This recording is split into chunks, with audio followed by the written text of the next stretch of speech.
All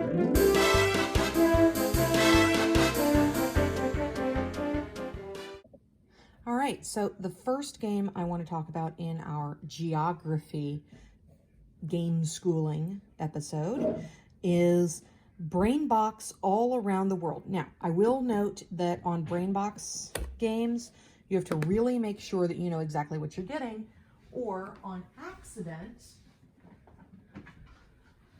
you might end up with one of these. These are not nearly as good because they are tiny and impossible to read and end up becoming doll toys. Don't get one of these. Get one of these big boxes that you can actually use. So the way brain boxes work, I love a well-designed box. You open up the box, you pull a card. Everyone gets to study the front of the card, which in this game is going to be about a specific country. And then you get to ask them questions and see what they remember about the card. So it's just short-term memory stuff. They get a little timer to see how long they get. You can roll a dice and ask them a specific question. I like asking all the questions, but you can ask a specific question. And that's pretty much it. That's the whole game. Then, and you will be seeing baby hands in this. Oh no, come back. Okay, we'll look at this one instead. So then we have some Professor Noggins games. So my son just stole Wonders of the World, but we also have Geography of the United States and Countries of the World. He is stacking them up on the other side of the table. Yes, you may have that. So any of the Professor Noggins games are pretty much played the same. You've got the card on the front, and you've got the card on the back that has expert questions, which they call scholar questions, and student questions, and then the answers at the bottom. Nice and easy.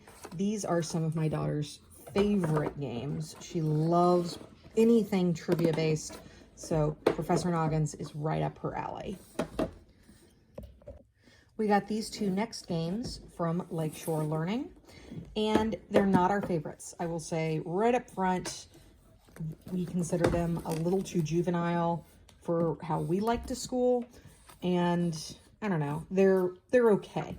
They don't really incorporate the game maps that you see here as much as I was hoping they would.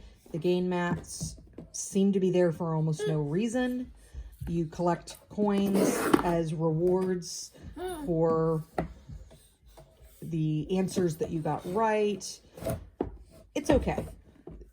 It's basically a question and answer game. I don't really even know why the game map's there, but in this one, at least, it does reference it every once in a while. But it's not like used as a game board. All right, but my son very much wants to steal it from me. So we'll move on to the next one.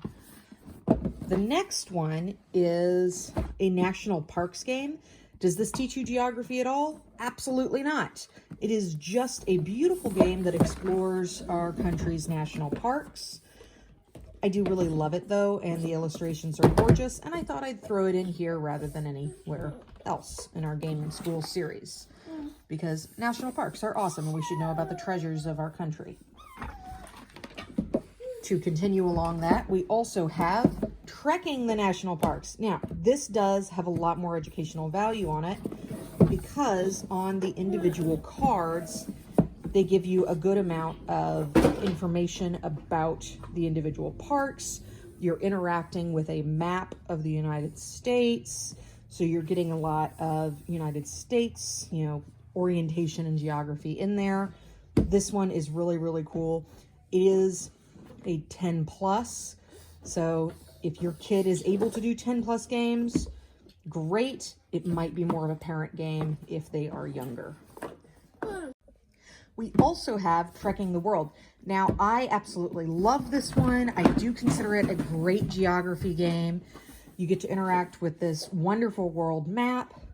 You get all these great landmark cards. They do give you a lot of great information on each card that you can go through as people win the cards. Fabulous game. Highly, highly, highly recommend. But your kid does have to be capable of playing 10 plus games. It is also nice that it only takes 30 to 60 minutes. It's not going to require... My son is going nuts. It's not going to require them to be sitting still for 90 minutes.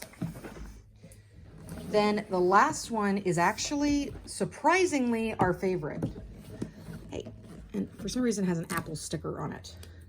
All right, so this is Explore the World, a game of who, where, and what. It is a 7+, and it is one of my daughter's absolute favorite geography games. It is basically a trivia game, again. And you go around this really simple game board that has no map on it. You spin a little spinner that's built into the game board.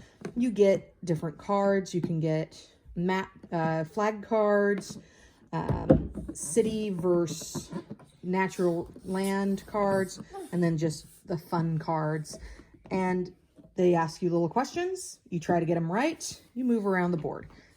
Very simple, very fun.